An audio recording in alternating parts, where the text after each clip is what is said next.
วันวันตาลายโยสุขีติกายุโกภวันอภิวาทนาสีเลสนิจังวุฒาปัจจายโนจัตตาสุขังอาลัง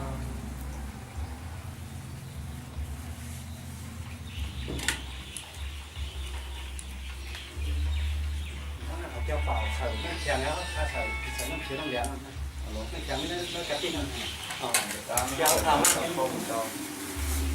เขาเจ้าเปล่าเรื่องหลังเขาเจ้าเปล่า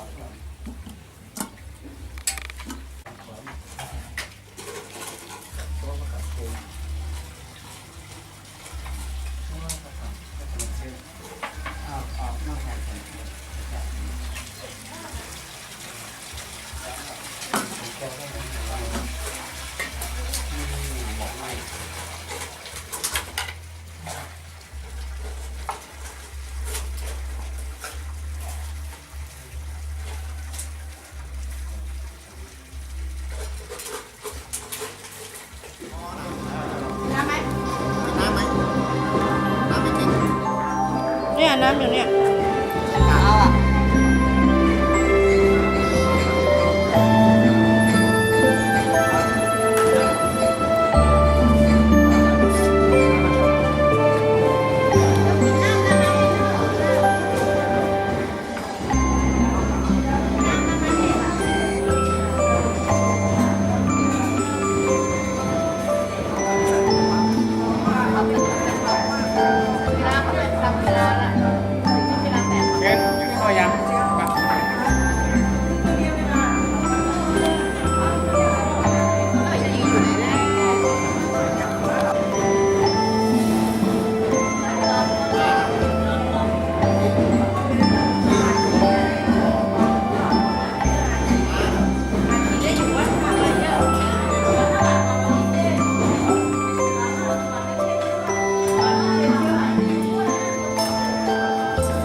อ่อนกันซอยกันแชมกัน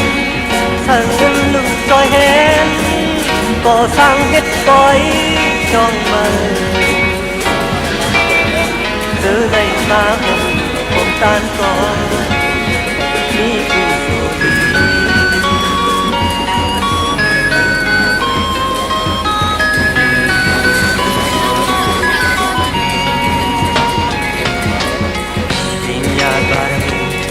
Naman kang salaw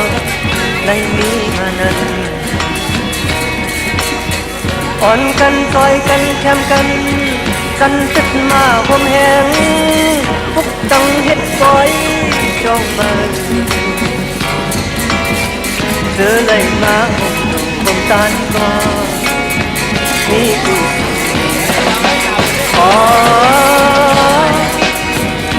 เกิดเป็นคนสักหนึ่งได้อยู่ในตันได้อยู่ในเขาเติมหอมเงาหน้าเธอหรือใช่ให้ทันทีจะเย็นดันบางคนเขาจะกัน เ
sao để viên nói rồi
ไม่โนต้นล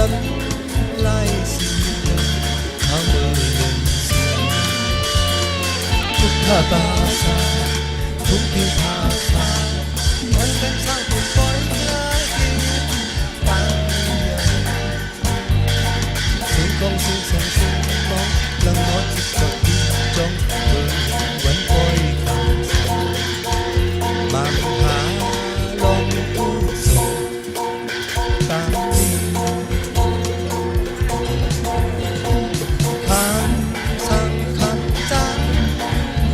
ไปจนเสียงตามลาเด่นใจบ่เท่าเมตเท่าเก็บความต้องเงินตาข้างทางปันลุกลานคุณไม่โกตันตันมีขอบคุณทางโกตันตั้งทางก็เป็นการสิ่งเดิมเมื่อปีไทยเป็นผู้สิ่งน้องตาหน้าพายน้องตาสิ่งขาวสวยน้องตาทุกข้าพาสาทุกลมสา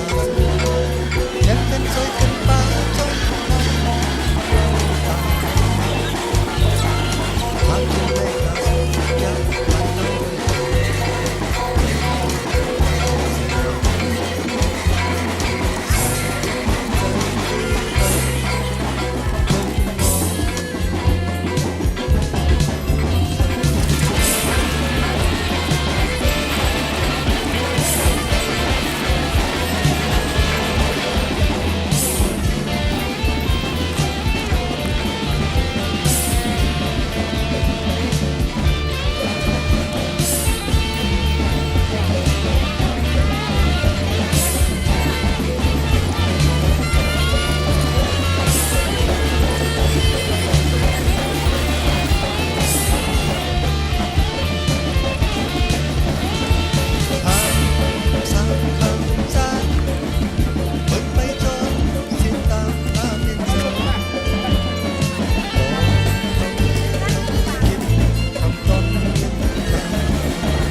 ความกดความควันกะความกดความควันกันมากินเปียวเยสามปีหมอกปันก็นอฟังลันอ่อนหอมหอม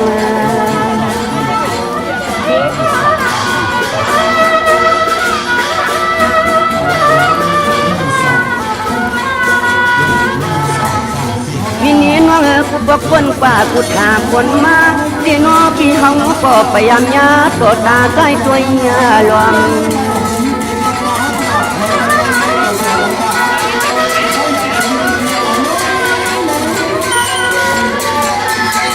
ความฮักเกิดมันไหน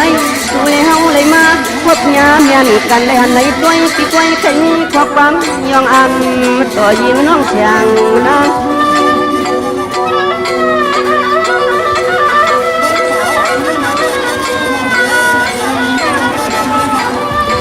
มินปีติลักเมียงจางอันโคตรน้องความนาอัดความนาสายปีปะบามีข้อความมาวันคุณน้องฟังความเก็บมากมายพัง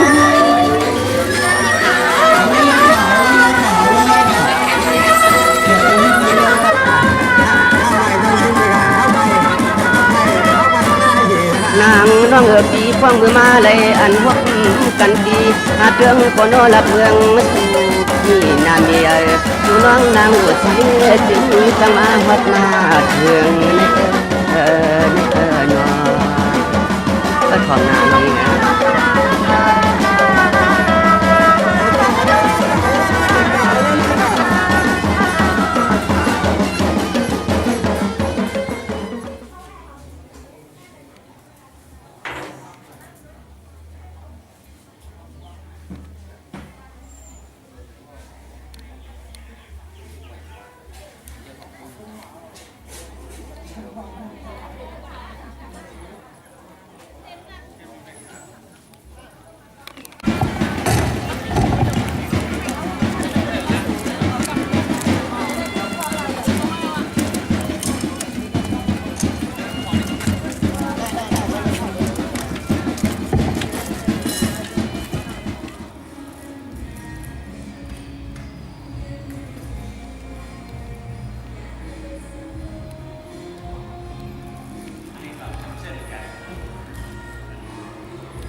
มือด้วยครับ มีกับลูกแก้วนะครับที่ถ่ายมาให้ดูนะครับลูกแก้วของเรานะครับที่อยู่ในโลกการปฏิบัติตัวพุทธศาสนาในบางคนบางคนบางรูปบางคนที่คนทำงานแล้วมีใจยัง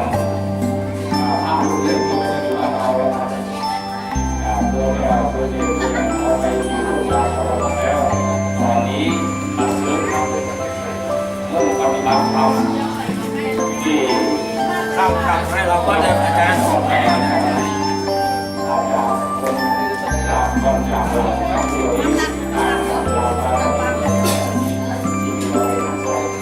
เรารับทุกที่กับตอนนั้นมาเนี่ยในแก่เราเนี่ยเราที่เราบอกว่าแก่ยังทำกันดูดำเอาการกินทุกอย่างนะครับตอนนั้นการเลี้ยงตัวเองดูเรื่องตัวเองละมาซื้อแล้วนะที่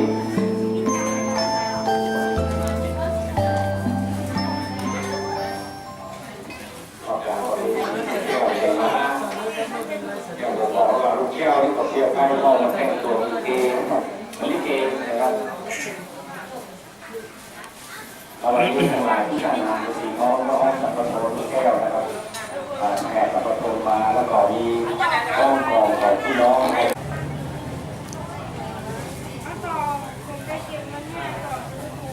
ลาย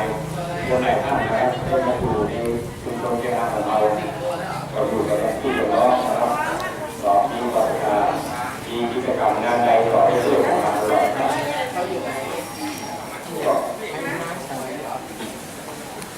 ะครับเอาเป็นเชิญนะครับพี่น้องที่อยู่ข้างล่างอยากจะมาต่อสมัครมือรับขันนะครับลูกแก้ว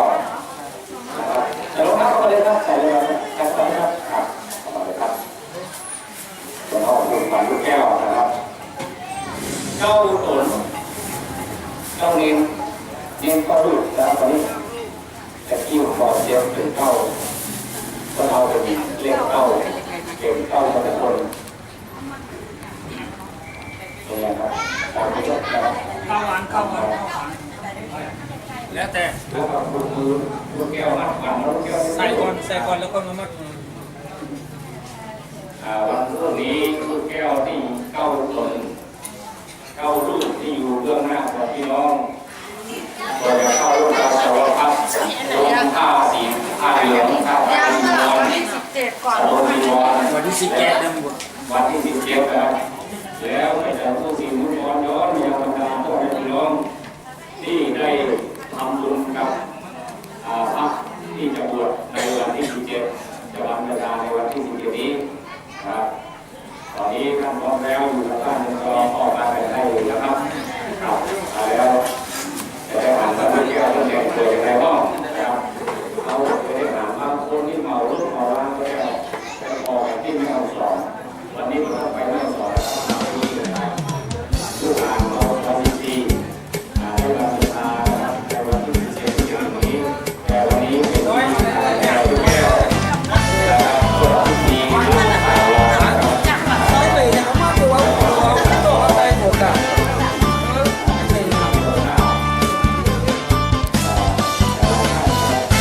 สนุกสนานนะเทศกาลสร้างล้อมเชิญมารวมฉลองประเพณีของไทยใหญ่ชวนหยุดภาคเรียนบวชลูกหลานผู้เยาว์วัยเสริมท่องเที่ยวไทยรวมน้ำใจสามัคคีจับจันเรไรเมื่อใบตองตึงล่องลอยเสียงกองมองเฮินปอยลอยห้วนมาอีกทีพอสร้างแม่สร้างลุมลาลูกลางให้ดีประดับประดาเต็มที่แต่งหน้าตาดีเช่นกัน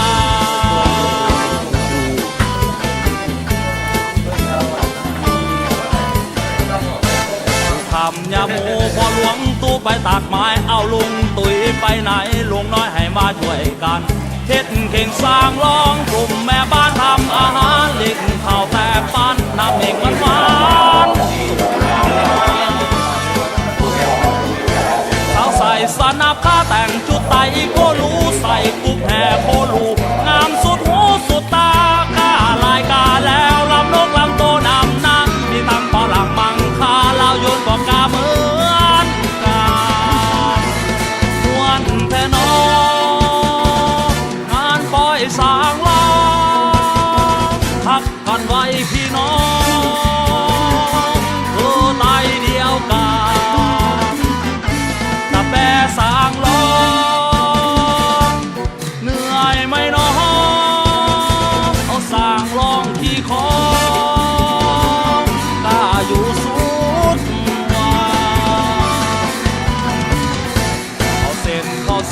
คนเขาเอากินหางเลพาสร้างร้องว่าเลกันต่อความสัมพันธ์นับแขกกะเฮินมีจัดไต่หมอความอย่าลืมดนตรีพี่ห้ำไปรวมสืบสารงานสร้างลอง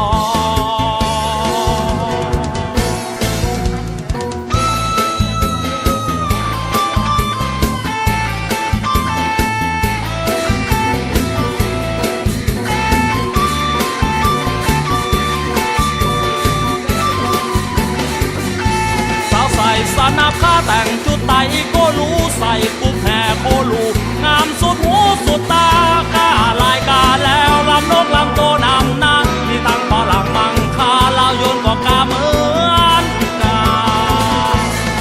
วันแท่นองานปล่อยสางลองพักกันไว้พี่น้องเธอไตเดียวกันสร้างลองเหนื่อยไหมน้องเอาสร้างลองที่คอกล้าอยู่สุดวันเอาเส้นเข้าซอยคนเขาเอากินหางเลพาสร้างลองว่าเลกันต่อความสัมพันธ์นับแขกกะเฮินมีจัดไต่หมอความอย่าลืมดนตรีพี่ห้ำไปรวมสืบสารงานสร้างลอง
วันนี้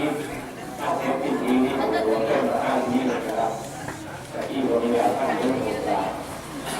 เอาอะไรมาบอกแค่ว่าเรา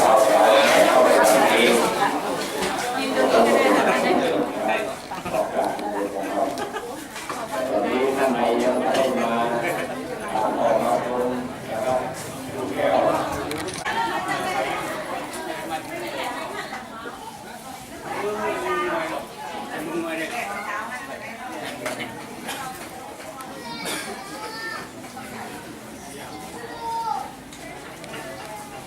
ใส่เนี่ยกันโคตรดังอ่ะ แต่ดำนะ ลูกเข้าเราลาแข่งสู่โลกตั้งใจที่จะเข้าสู่โลกการเราครับนะครับยุคในประวัติศาสตร์นะครับเราเริ่มนะครับ เขามีเมียแล้วเราหมดค่าเลยนะบอกลุงเป็นเมียเขาเป็นผู้ทำผิดแม่ไปก่อนเนี่ย มันก็ต้องรักแม่ แม่ไม่มือคนนั่งคุยกับเราคุยแบบว่ามันรักกันอะไรอย่างนั้นนั่นช่องมันมาหลุด เป็นแล้วโดยลูกพ่อ ไม่ยอมแลก หลานกันกันทุกตอนกันศรัทธาทั้งหลายพี่น้องทั้งหลายที่มาร่วมในต้นนาครับบุญทุกแก้วที่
นั่งก่อนนะนั่งก่อนนั่งก่อนยืนหน่อยให้หน่อยนะเจ้าอ่ะเจ้ามาอ่ะนั่งในได้ยังบอกคุยกับเขาอะไรดีก็เจ้าเรา กำลังมาฟองอะไรแล้วเนี่ยครับไม่ต้องนะไม่อยู่นะบ้างอยู่ไปยังว่าอยู่ข้างนอกไปกำมาเต็มหมดเลยกำก็ออกไป มอดก็แม่มอดเอามาไหนก็ได้ไหมครับเขาทำการที่ย่อมา จะไปที่ย้อนหรอ ไปเยอะครับ ย่อจำได้อยู่อ่ะจำได้อยู่นะห้องกันพร้อมกันนะ1 2 3สัพพะโรโควินาศตุมาเตปาวันสุขิติคาอภิวาทนาสิลิสานิจจังจายโนจัตตารโธรรมวัฏันติอายุวันโนสุขัง อันกาเยี่ยมต้องห้อง ลูกเฮ็ดเสียงดัง หลังก่อน ให้แม่หน่อย ขึ้นไข่ทั้งอินขึ้นไปหน่อยนี่ ไม่ต้องอายหรอกไม่ต้องอาย ไม่ต้องอายเฮ็ดเสียงดังไม่ไว้ใจไม่ใจเลย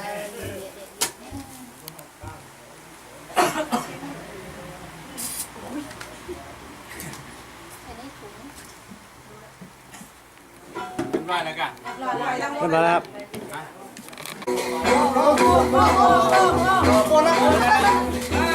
เขาแจกให้ไปเดี๋ยวแจกให้เดี๋ยวว่า ไปเนอะไปเพื่อนๆหน่อยขวาน่ะ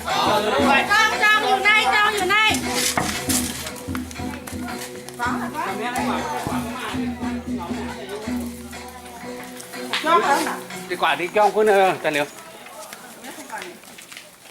ตั้งเดี๋ยวเขาผมกวายๆอ่ะคน แต่ นี้ มึงคนขาวเลย ทำในกำ ทำไหนทำมากำมึงขวาเอาหนีอย่างไรเปิดกาทำไม่ได้เป็นมาฮะcô này bên má làm hả mấy này nè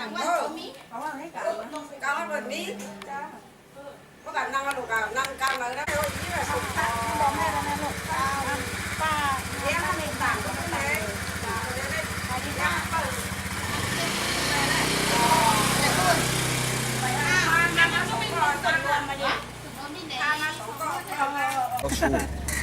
có sủ có tuôn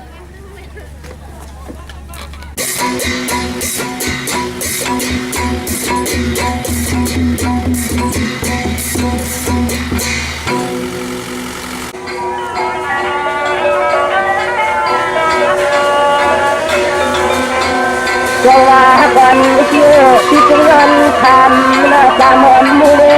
จังคนเราเข้าเชตั้งหล่อจำโนทำโชกันเอ้ยที่บริเวณปากจอมลิตังหาเจ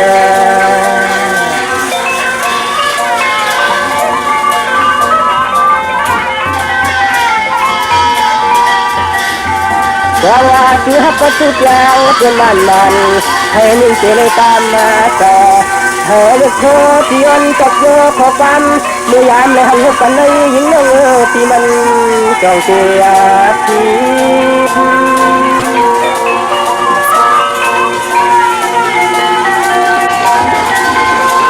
เพราะว่าทางอาเพียงคนจอหมอเจาะที่ไม่เจอเป็นเมื่อยานออกลิ้นขับพานีที่อยู่ที่เชียงเตะคลองเตะขาปัญญาเจ้าเมืองเจ้ายันใจ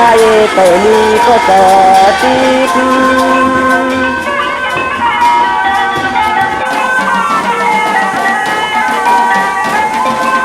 ทำมาหางดีหางามที่ยามยองเจเรื่องเออตายเป็นเด็กมีตาหนักขึ้นหูตินนาว่าหันนานยันก็เสียกรรมแต่ยามตะวันคำน้องเมืองแต่นา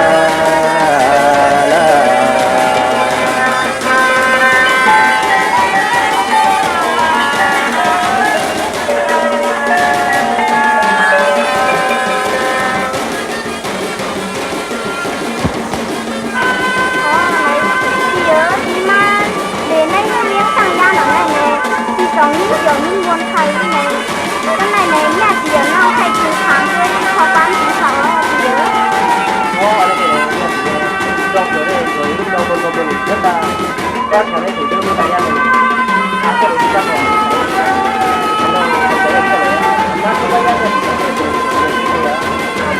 khá tiền này có gì đang mà tuần tài tiền luôn ở vùng này có phải khoảng khả năng khó quá mà mang tiền một lần này thì khả năng nhớ Hãy subscribe cho kênh Ghiền Mì Gõ để không bỏ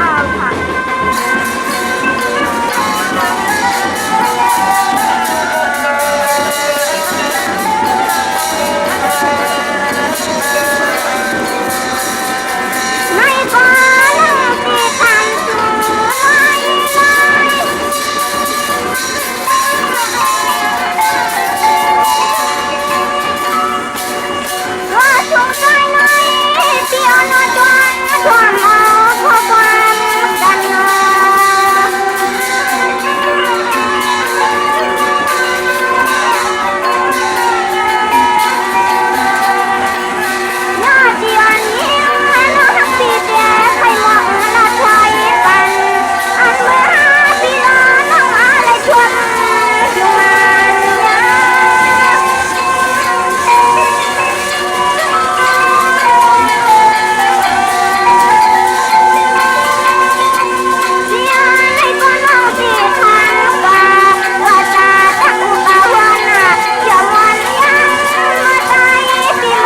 เน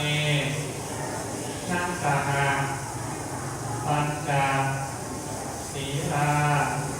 วิญญาจามาทุติยัมปีมัจยังพันเตอิสระเนนักสหปัญจศีลาวิญญาจามา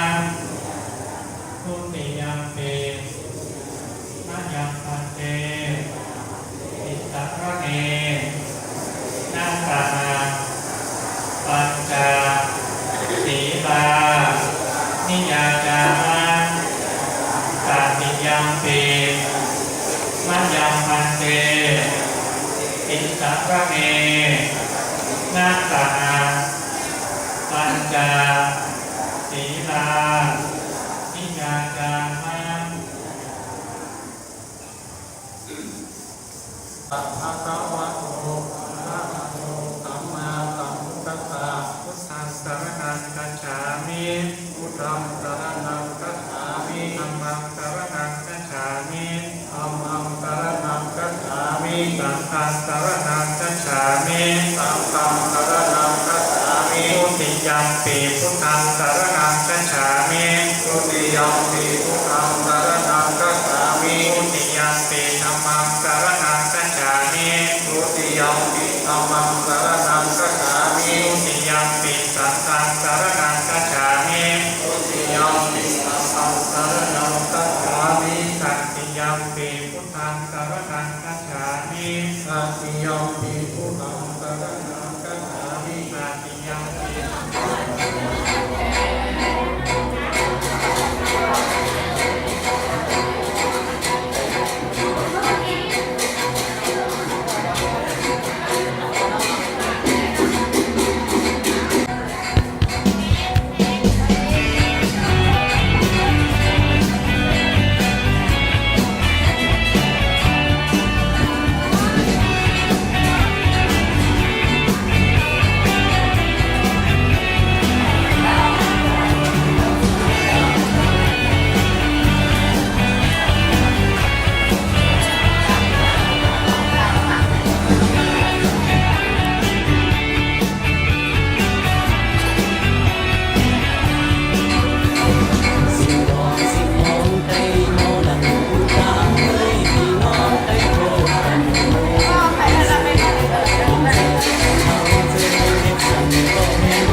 หลวงของเราก็หมอ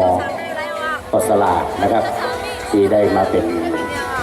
หัวเรี่ยวหัวแรงในการบวชสั่งลองครั้งนี้นะครับก็ขอขอบคุณท่านพี่น้องไทยตัวที่ได้กล่าวประนามมาทั้งหมดนะครับในนามของลุงแดงนะครับแล้วก็พี่น้องไทยทุกคนนะครับ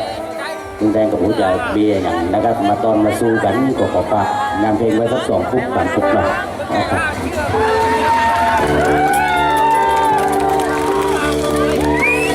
เอาพระยินดีที่จองละ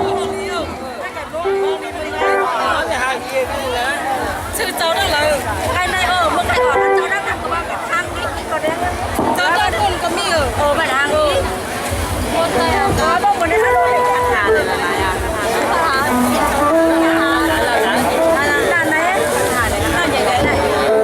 วันงานทอมความของพี่ชายเราเพิ่งให้ไฟในฝันนะครับ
trong năm thương tháng mưa chúng tôi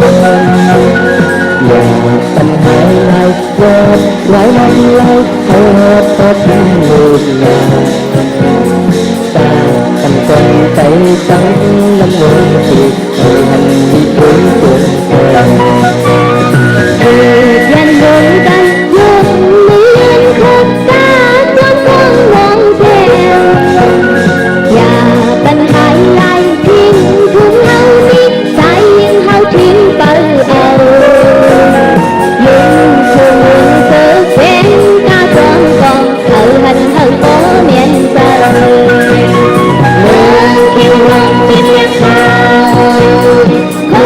liên lai đăng cay về hương tình nhạc cô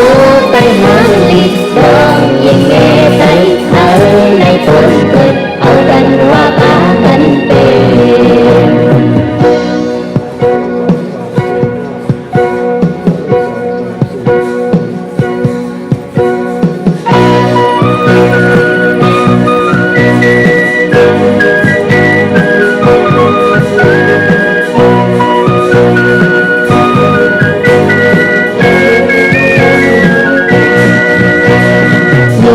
nghe hậu hàng tiên đi tham nam tiên khá mơ tương còn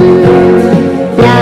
tình hai lai quạt lái long lai hơi hót có thương lục làn cả tình con tay cắn năm hôn thì hành đi tới tôm giờ dành hồn tình vượt núi duyên thương có trong tôi ngọn sườn và tình hai lai thương thương hơn cái hôn พระตัวในภาพนาวสมิเสกได้ดีกรรมจิตโตปณิธานกรรมกรรมปรารถนาของเราสถานวิริยะสมัยไม่เกิดที่สุดจันทุตุนเจ้าพันโกเรอายุปีอายุเกินอายุพันอายุนามทุกปีทุกคนทุกวันทุกวันประเทศไทยตั้งแต่วันจากฐานะบัดนี้ยามนี้วันนี้เดือนนี้ปีนี้เป็นต้นไป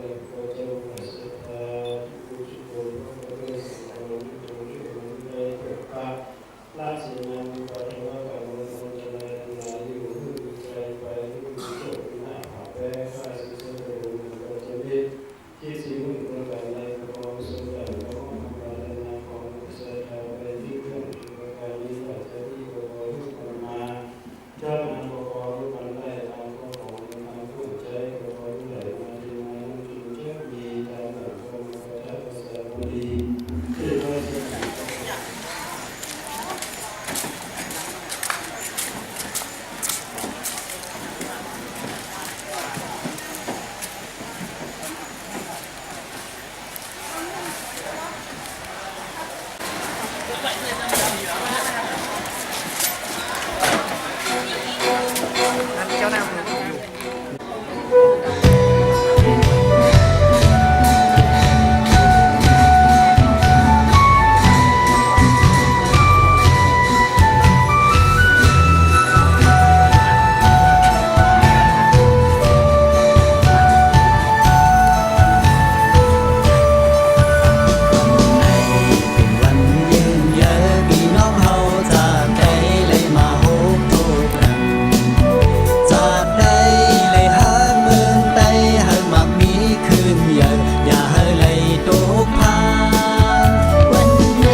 เ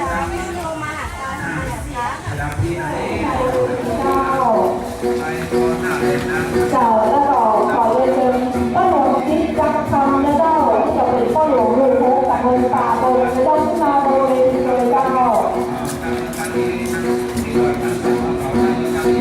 แล้วก็เหมือนท่านหนึ่งนะเจ้าเนาะก็ขอเรียนเชิญป้าหลวง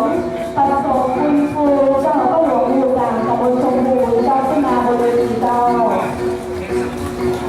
นี่ก็เป็นผู้รายงานแล้วก็ที่จะมาร่วมแสดงความยินดีกับหมู่เผ่าเจ้าไทยใหญ่ทุกคนก็ขอเสียงปรบมือดังๆเจ้า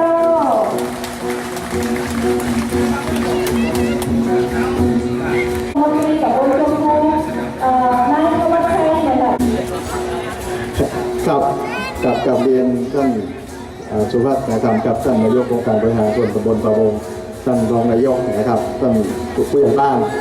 นะครับและแขกผู้เกียรติทุกท่านครับและขอกล่าวคำว่าไม่ทรงครับนะครับกับพี่น้องชาวใหญ่ทุกคนครับก็รู้สึกเป็นเกียรติอย่างยิ่งนะครับแล้วก็มีความยินดีนะครับที่ได้มีโอกาสต้อนรับ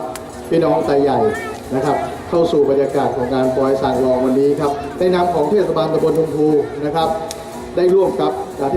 องค์การบริหารส่วนตำบลป่าบงนะครับก็มีความยินดีที่ได้จัดงานนี้ขึ้นมานะครับพี่น้องครับหลายคนอาจจะเข้าใจว่าพี่น้องไทยใหญ่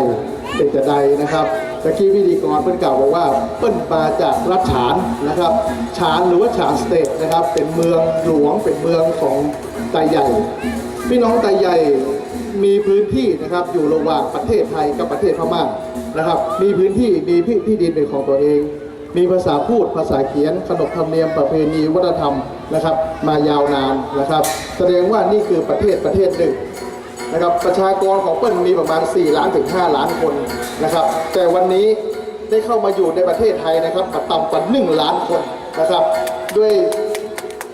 วยสภาวะของการเมืองนะครับด้วยสภาวะของการทำงานของอาชีพนะครับเลยทำให้พี่น้องไทยเขาเนี่ยได้หลั่งไหลเข้ามาในจังหวัดเชียงใหม่นะครับเป็นนักที่สุดนะครับในฐานะที่เขาเป็นคนไทยเหมือนกันนะครับ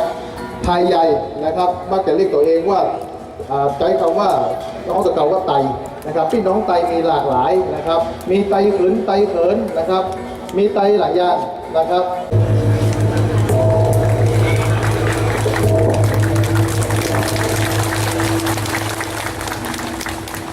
เอาค่ะในกองยินจงขอบใจถึงในคณะท่านประธานเฮาค่ะในคณะท่านนายกเอาค่ะท่านนายกองค์การบริหารส่วนตำบลป่าบงท่านสุภัทรนาคำเฮาค่ะอันใดมาเก่าเปิดงานในคณะเปิดปันปังป้อยค่ะวันเมื่อไหร่ในค่ะกำในกอว่าที่ใครถอดแค่พางในคณะป้อปุ่งกึก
สางเรามาจันเชิงค่ะเนาะ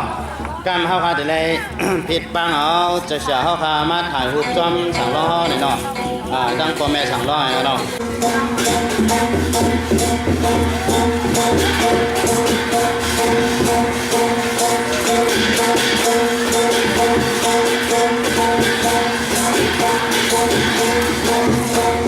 เ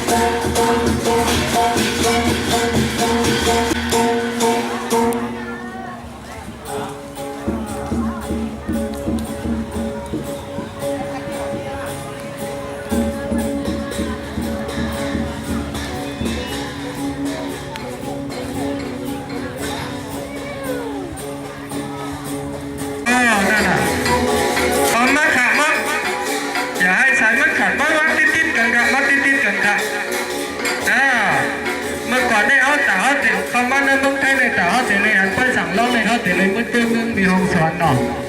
ตัวจังหวัดมีห้องสอนอำเภอบางหมาพายอำเภอถุงโยงมีหนอนเดินมีลอกใต้ดีๆที่น้ำนี่เราจะไปว่าสั่งร้องเอาอะไรต้องฉากตั้งหน่อย ทางรู้เด้ในกับเพื่อนกันได้ถึงได้ถึงห้องสอนเลยอำเภอมี ว่าอะไรไข่ก็ให้บ้องเสียงได้ดีเหมือนนะมันอันแดงเสียงดีน่ะนางบอกจำข้ามเขาจะไหนใจฉายเมาเขาจะไหนจัดก่อนเพิ่นหลุมมองลูกเพิ่นหลุมมองอยู่กลางต้องไปแค่ขาขวาเอาแน่ทุ่งแน่อยู่ด้านขวา ก็ไปใครเสียงดีเสียงหวานมันจะใจฉายเมาเขาได้ต้องถามมองต้นไข่มองต้นเลยนะมีได้สารามาเลย เอาเลย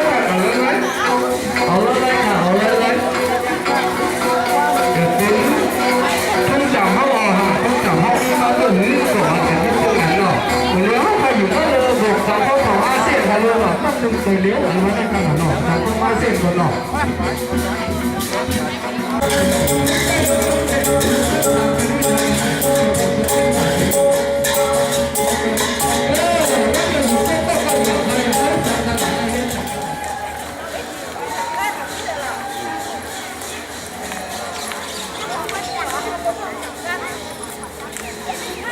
การกวานตั้งเนี่ยครับเขาพูดตัวว่าเขามีขันตั้งเลยนะครับเนี่ยกวานตั้งตั้งอยู่นั่นไหนเริ่มต้นก่อนว่าเขาดีขันตั้งแน่ตัวตั้งเขาสองตั้งเนี่ย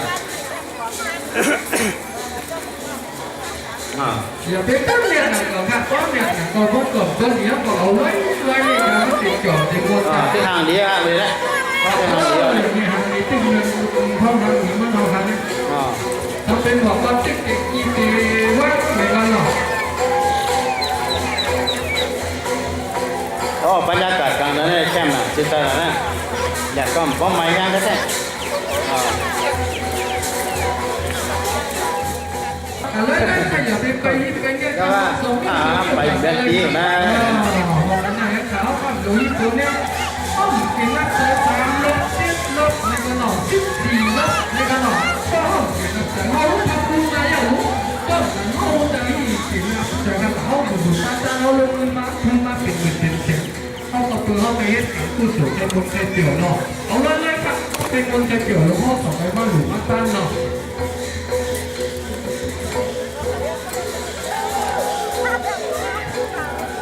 เขาเลิกตักเขาเลิกก่อนเลิกตักมันต้อง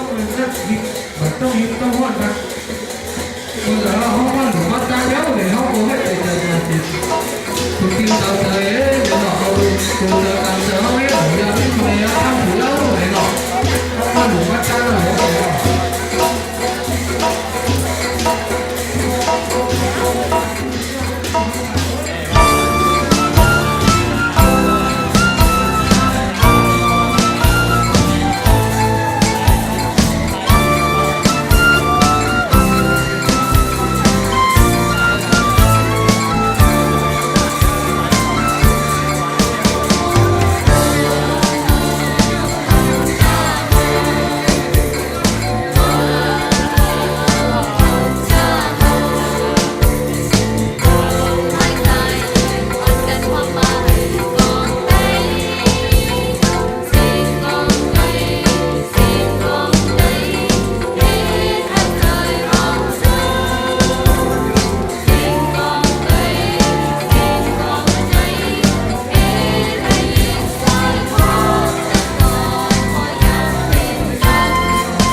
สั่งร้องวันไหนมีเชื่อใจไว้ภายพุ่นก็มีสุ่มสั่งร้องคนพุ่นนายินมีเก่งทุ่งของเฮาเดบางไว้เฮ็ดตั้งดีแขกหอดมานำกินหมอกกินกูตามาเต็งสั่งร้องวันไหนมีเดบือลุ่มวันเฮาร้องสาวพุกเขาแก่มีอยู่จำยิ้มกันแล้วเป็นอันดีเสือใจกินเมื่อยามเดียวฟังปล่อยก็ขึ้นนำเสียงกองมองลำโมวันพุ่นโคคนต่างดีมาฮอดกินลูกจอมไว้ด้วยเพอเสือใจไว้เดียวชุ่มได้ก็ตีน้องมาซอยเทียมกินข้าวกลางคืนมาซ้ำสิ่งความอ่อนไหวสิ่งจัดสิ่งเสียงความไตเจียวบ้านเก่ามาสาวจุงมือชมเสื้อหักกันยาวตาใจเด่นในห้องความเห็นว่าไป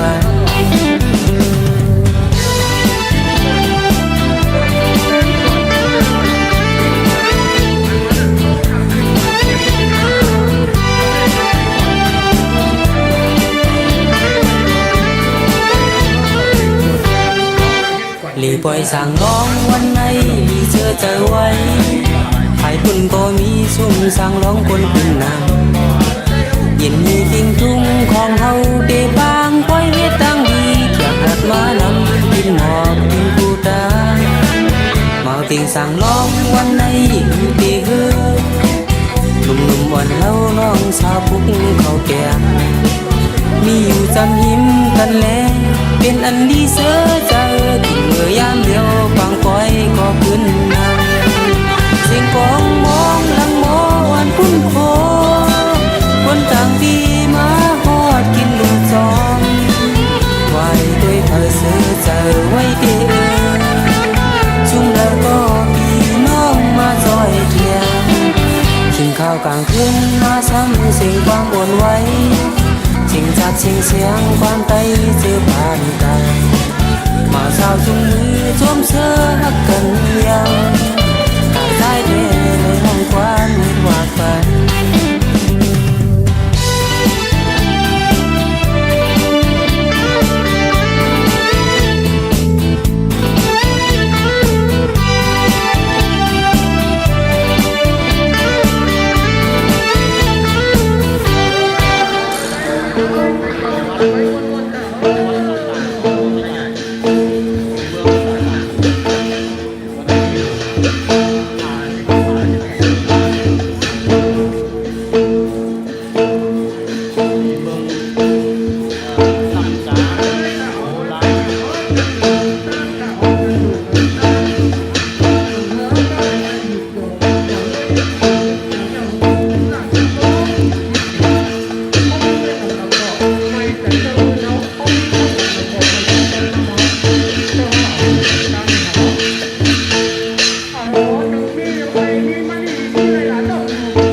อีกแต่ในพวกท่านหมออีกแต่ที่สอนเราเขาบอกเนี่ยจะด่าเขาวันนี้ห้องผู้สอนก็สอนหลังโจเข้านะว่าเนี่ยจิตใจเรียนรู้เขาพวกเราพอเรียนมันสิ่งนี้สอนเราสิ่งนี้เราไปแบบตั้งให้มันสิ่งนี้เนาะสร้างเป็นตัวอย่างตั้งแต่นะก็ในสอนเราอ่านวิกินี่แหละนะพวกมีเขาจะอยู่ในมันไปมันวิกิสร้างทางเนี่ยพวกมีคนในมันจนกำแพงท่าเนี่ยนะ